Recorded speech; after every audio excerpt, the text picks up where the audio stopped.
আসসালামু আলাইকুম রহমতুল্লাহ। DS home YouTube চ্যানেলের পক্ষ থেকে আপনাদের সকলকে জানাই আন্তরিক মোবারকবাদ। আমি ডাক্তার ইমাম ফেরদৌস। প্রতিদিনের মতো আজ চলে আসলাম নতুন একটি বিষয় নিয়ে, নতুন একটি ভিডিও নিয়ে। আজকে আলোচনা করব গামাসি সম্পর্কে পাঠ।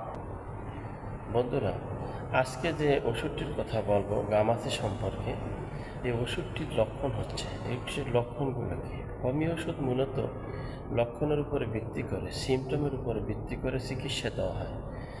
লক্ষণ বা সিমটম যদি সঠিকভাবে বাছাই করা না যায় তাহলে চিকিৎসা সঠিক হয় না। এজন্য সিমটমের উপরে ভিত্তি করে ওষুধ যদি প্রয়োগ করা হয় তাহলে ইনশাল্লাহ 100% রেজাল্ট পাওয়া যাবে। তো আজকে যে ওষুধটির কথা বলবো, এই ওষুধটির নাম হচ্ছে ক্যামোমিলা। এই ক্যামোমিলা কোন লক্ষণে ব্যবহার করবেন সে বিষয়ে আলোচনা করব। প্রিয় দর্শক মণ্ডলী, ক্যামোমিলার লক্ষণ মেজাজি মানুষের, যদি বগলু মেজাজি কোনো শিশু, কোনো কিশোর, কোনো বয়স্ক লোকের যদি গামাসি হয় সেক্ষেত্রে ক্যামোমিলা ব্যবহার করবে। 10 ফোঁটা করে 3 বার, খাবার আধা ঘন্টা আগে অথবা পরে খাবেন।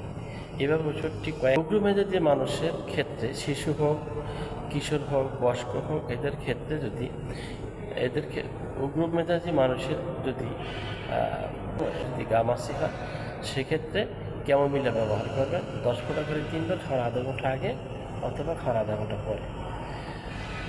ভিডিওটি কেমন হলো আমাকে কমেন্টে জানিয়ে দেবেন। যদি ভালো লাগে তাহলে একটি লাইক দেবেন এবং বন্ধুদের সাথে শেয়ার করবেন।